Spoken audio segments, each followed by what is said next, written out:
Olá, meus queridos alunos, tudo bem com vocês? Eu sou a professora Diene Marques, professora de Ciências, e vamos dar continuidade, então, ao nosso conteúdo, ao nosso trabalho dessa semana.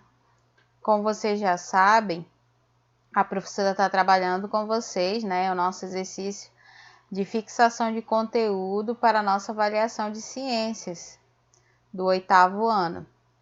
Bom, na nossa aula de hoje, a professora vai estar fazendo, então, a correção do nosso exercício de fixação de conteúdo para a nossa avaliação, que é para que vocês tenham certeza, do que vocês acertaram e também para que você possa corrigir aquilo que você errou. Então, isso é uma oportunidade muito boa, a nossa aula de hoje, algo muito interessante que vai nos ajudar bastante para a nossa avaliação do primeiro bimestre. Então, aproveite, meu querido aluno, e venha comigo fazer a correção do nosso exercício de fixação que foi passado na última aula.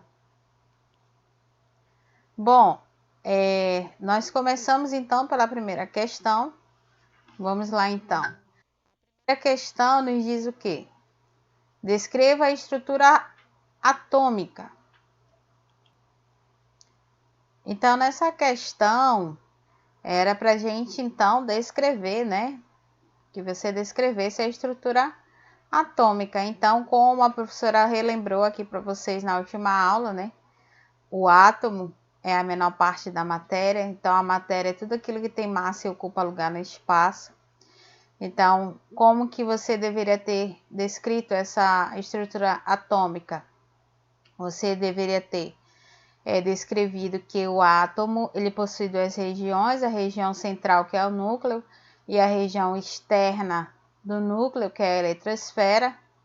Na região central do núcleo, você tem a quantidade de massa total daquele átomo, em que eu tenho partículas do tipo prótons e nêutrons, e na eletrosfera, que é a região externa do átomo, eu tenho elétrons espalhados ali naquela eletrosfera, sendo que os prótons são partículas de carga que se encontram no núcleo positivo, e os nêutrons não possuem carga, já está dizendo, é uma partícula neutra que não tem carga elétrica, o nível de carga elétrica é nulo, e os elétrons que ficam ali na eletrosfera são partículas de carga elétrica negativa. Então, isso que era para você ter respondido na questão 1. Se você respondeu isso, parabéns, você acertou. Vamos então para a segunda questão. Na segunda questão, ele pede para você descrever os 3 tipos de processos de eletrização. Então, nessa questão 2, era para você responder o quê? Você iria descrever. Na questão 2, você ia dizer o quê? Que há 3 tipos realmente, que são quais? Eletrização por atrito, eletrização por contato e eletrização por indução. Já na próxima questão, que é a questão 3, ele pediu para você explicar os 3 processos de eletrização citados na questão anterior. Então, primeiro você vai explicar o processo de eletrização por atrito, Então, o processo de eletrização por atrito é aquele quando eu tenho 2 corpos inicialmente neutros, em que eles são atritados, ou seja, eles são friccionados, e ao final do processo, um vai ficar eletrizado positivamente e o outro negativamente.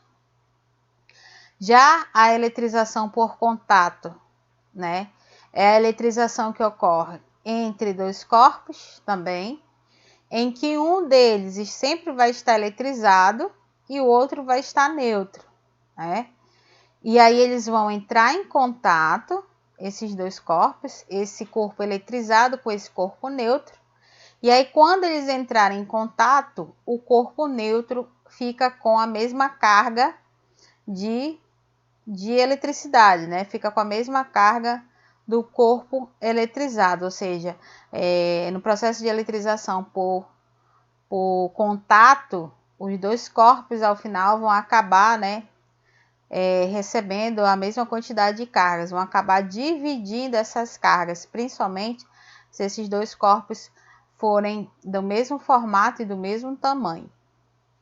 E o outro processo de eletrização é o processo de eletrização por indução, ou seja, é aquele processo que quando um corpo, né, que está inicialmente eletrizado, né, ele entra em contato, né, ou seja, o processo de eletrização acontece o quê? Pelo indutor e o induzido. Então, você vai ter um corpo neutro, que vai ser o induzido, e aí você vai ver o indutor, que ele está eletrizado, ou seja, que está com o corpo carregado, né, de eletricidade, vai chegar perto desse induzido. Então, tu tem lá o indutor, que ele está eletrizado, né, está carregado, vai chegar perto, vai se aproximar perto do corpo do induzido, que está neutro. E aí, sem que haja esse contato, o que vai acontecer? O induzido, ele tem que estar com o aterramento, né, aquele fio ligado ao solo. E aí, a quantidade de carga que o indutor vai atrair é a carga oposta dele. Então, se o induzido está neutro, então ele tem carga positiva e negativa. Se o indutor ele está eletrizado positivamente, ele vai atrair que carga do corpo neutro? Ele vai atrair carga negativa. Se ele tiver o corpo do indutor tiver carregado negativamente, ele vai atrair cargas positivas do corpo neutro. Então, o processo de eletrização por indução é isso, em que o indutor que está eletrizado, que está carregado, né, vai fazer o quê? Conseguir separar as cargas daquele corpo neutro.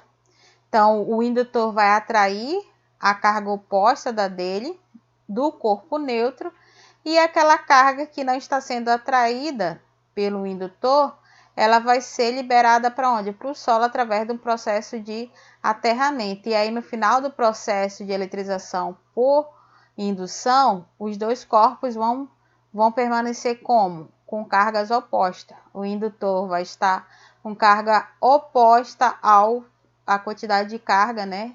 Ao sinal da carga do corpo do induzido.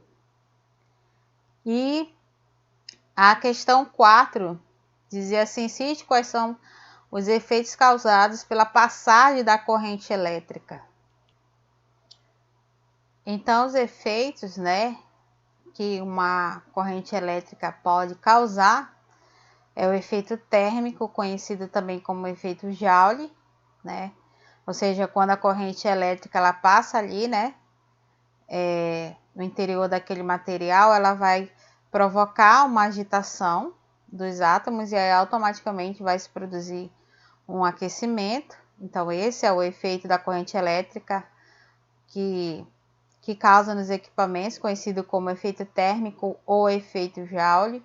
Outro efeito que a corrente elétrica provoca é o efeito luminoso. Então, quando a corrente passa por um filamento ou um gás rarefeito de algum tipo de dispositivo elétrico, como uma lâmpada, o que vai acontecer? Vai se produzir a luz, vai se gerar luz. Então, o efeito luminoso é outro efeito da corrente elétrica. Outro efeito é o efeito magnético, né? Ou seja, quando você tem um fio metálico, né, em que aquela corrente elétrica ela passa por ali, ela pode adquirir o quê? Propriedades magnéticas. Então, a eletricidade, quando ela entra em contato com certos tipos de materiais, né, principalmente se esse material ele é um material, né, condutor, automaticamente aquele material ele vai adquirir propriedades magnéticas, né? Ou seja, vai funcionar como um ímã, ou seja, mais conhecido como eletroímã. E aí esse tipo de efeito magnético ele é utilizado, né, principalmente naquelas fechaduras magnéticas. Com certeza você já deve ter ouvi isso falar. E na questão 5, ele pergunta o que é um corpo eletrizado. Um corpo eletrizado é quando aquele corpo ele tem um excesso ou uma falta de elétrons. Então, todas as vezes que eu estiver falando de um corpo eletrizado, eu já sei que ele pode estar em sua composição, aquela partícula ela pode estar em excesso, ou seja, uma quantidade muito grande de elétrons, ou pode estar com pouco excesso de elétrons. Então, toda vez que eu falo de corpo eletrizado, estou falando de um corpo que está em excesso de elétrons ou em falta de elétrons. Quando aquele corpo ele está em excesso de elétrons, ele está com o corpo todo negativo, carga elétrica negativa. Quando está em falta de elétrons, você já sabe que aquele corpo está positivo, está com excesso de cargas positivas. Por quê? Porque ele perdeu, está com falta de elétrons. E a sexta questão define a corrente elétrica.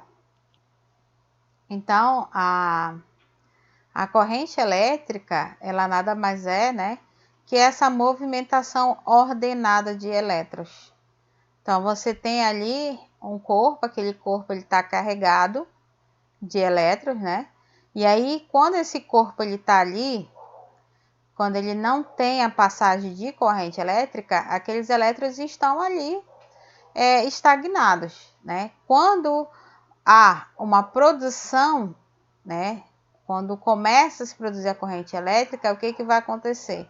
Essa corrente elétrica, ela nada mais é que esses elétrons se movimentando de forma organizada, né? Ou seja, como se fosse em um fluxo de elétrons. Então, uma corrente elétrica ela é isso, ela nada mais é do que um movimento ordenado de elétrons. Isso é corrente elétrica.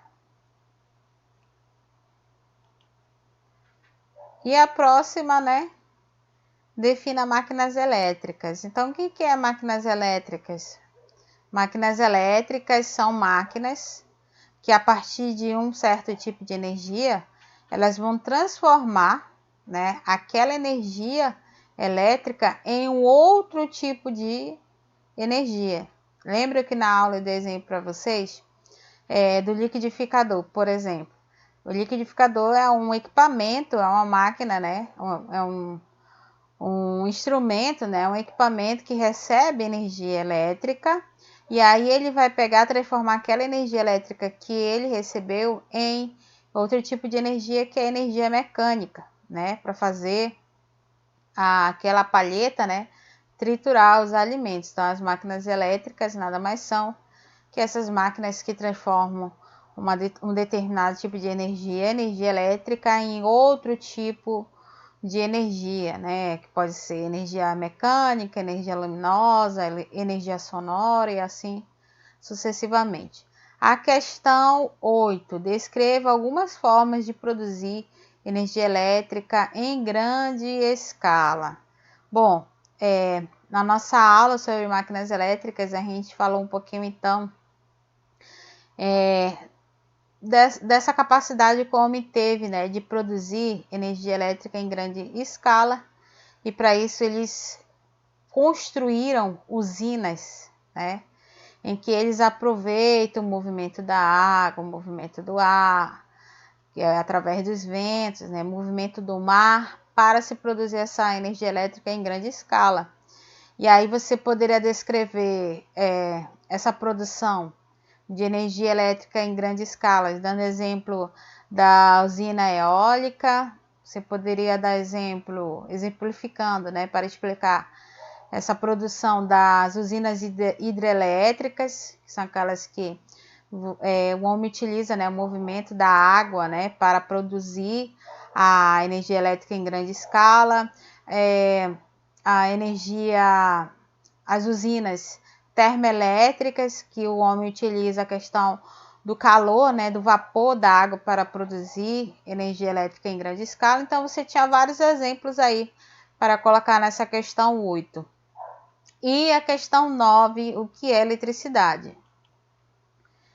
E a eletricidade você pode defini-la ela como um conjunto, né, de fenômenos naturais que envolve a existência principalmente de cargas elétricas, ou seja, elétrons, né? Principalmente envolve essa questão dos elétrons que podem estar estacionários, né, parados, ou então em movimento, assim, construindo uma corrente elétrica. Então você poderia colocar a definição de eletricidade dessa forma, como um fenômeno natural, né, que envolve a existência de cargas elétricas, que envolve a movimentação de elétrons.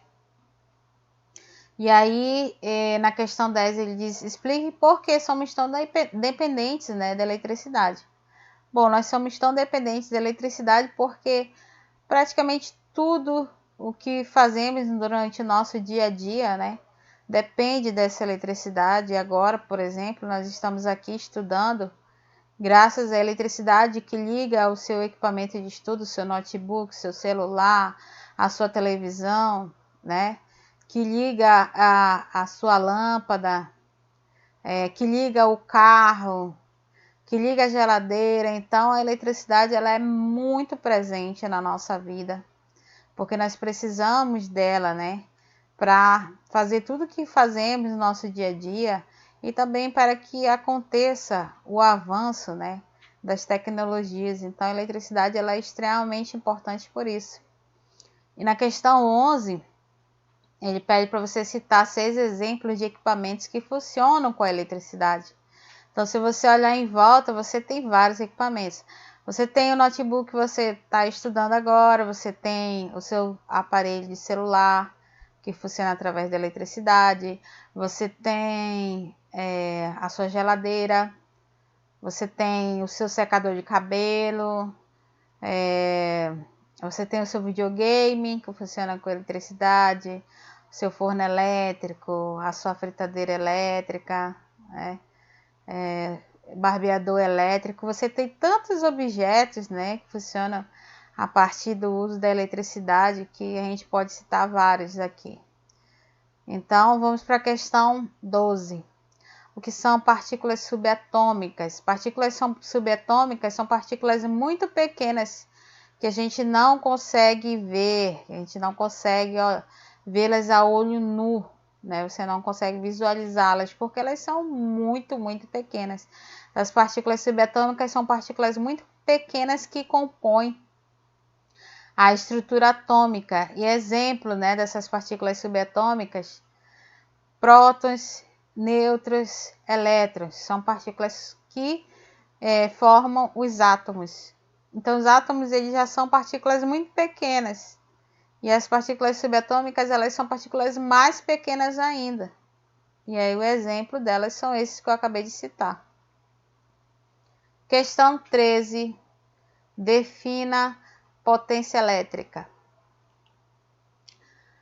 Bom, a potência elétrica, ela nada mais é, né, que a medida da quantidade de energia elétrica fornecida ou consumida por um circuito elétrico de algum equipamento. Então, isso é potência elétrica. E aí, na 14, ele pergunta, né, pede para você explicar o que é a pobreza energética. Então, a pobreza energética é aquela pobreza que se refere, né, àquelas pessoas que ainda não tiveram acesso à utilização de serviços elétricos em suas residências. Então, ainda existem pessoas no mundo que elas não têm ainda acesso a essa eletricidade que nós temos em nossas residências. E aí, na questão 15, ele quer que você diga qual é o total dessas pessoas pelo mundo que ainda não tem acesso a essa energia elétrica. E aí, meus queridos, são 1,3 bilhão de pessoas pelo mundo que ainda não tem acesso à eletricidade. Questão 16. Explique a diferença entre ímãs naturais e ímãs artificiais. os ímãs naturais são aqueles ímãs que a gente encontra naturalmente, né? E você tem acesso a eles na natureza, através de um mineral chamado de magnetita. Já os ímãs artificiais são ímãs que são produzidos através da intervenção do homem, como por exemplo o eletroímã, né? Em que o homem ele interfere. Então, o ímã artificial, ele é um ímã que ele é produzido através da intervenção do homem, em que ele vai pegar materiais, né, e vai fazer com que aqueles materiais eles adquiram propriedades magnéticas, e aí automaticamente vai se criar um ímã, né, ou seja, ele vai se tornar um ímã natural. E a questão 17, o que são condutores elétricos? Condutores elétricos são aqueles materiais que conduzem muito bem os elétrons, né? Ou seja, a passagem de elétrons nesse material é praticamente livre. Por isso que eles são chamados de condutores elétricos. Já na questão 18, eu tenho o que são isolantes elétricos, é o inverso. Os isolantes elétricos são aqueles materiais que não conduzem bem os elétrons, ou seja, a passagem dos elétrons naquele material tem uma resistência maior. Então, os elétrons não passam com facilidade nesse tipo de material que é isolante elétrico. Vamos então aqui para a questão 19. Questão 19 diz assim: para você calcular a intensidade da corrente elétrica em um circuito elétrico que passa por 300 coulomb no intervalo de 120 segundos. Para isso, utilizando essa fórmula que você vê aí na imagem. Bom, se você fez o cálculo da seguinte fórmula, utilizando a fórmula física, I é igual Q, que é 300, né? 300 coulomb, dividido para o tempo, que é 120 segundos. Então, se você pegou 300 e dividiu para 120, você achou a intensidade de corrente elétrica aí, que é 2,5 ampere. Então, se você respondeu assim, você acertou. Na questão 20, uma lâmpada incandescente de 40 volts permanece ligada 10 horas por dia. O consumo de energia elétrica dessa lâmpada ao final do dia é igual a... Bom, na questão 20, se você seguiu a fórmula química, né? Você fez como? Se você fez E é igual a potência do equipamento aí da lâmpada é 40, vezes o tempo ligado, que é 10. Se você fez utilizando a fórmula E é igual a 40 vezes 10, você chegou na quantidade de energia consumida por uma lâmpada de 400 kWh, ou seja, 400 kWh. Então, aí na questão 20, se você pegou a potência 40 e multiplicou pelo tempo ligado, que era 10, você chegou ao resultado de consumo de energia elétrica por dia de uma lâmpada, que equivale a 400 kWh, 400 kWh. Questão 21.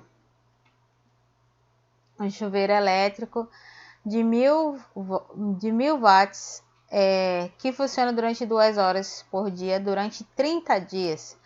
Consome a energia elétrica em kWh de...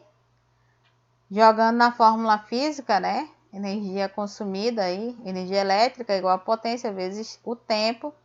Você pega E é igual a potência, que é 1000, vezes o tempo que passa ligado, que é de 2 horas por dia.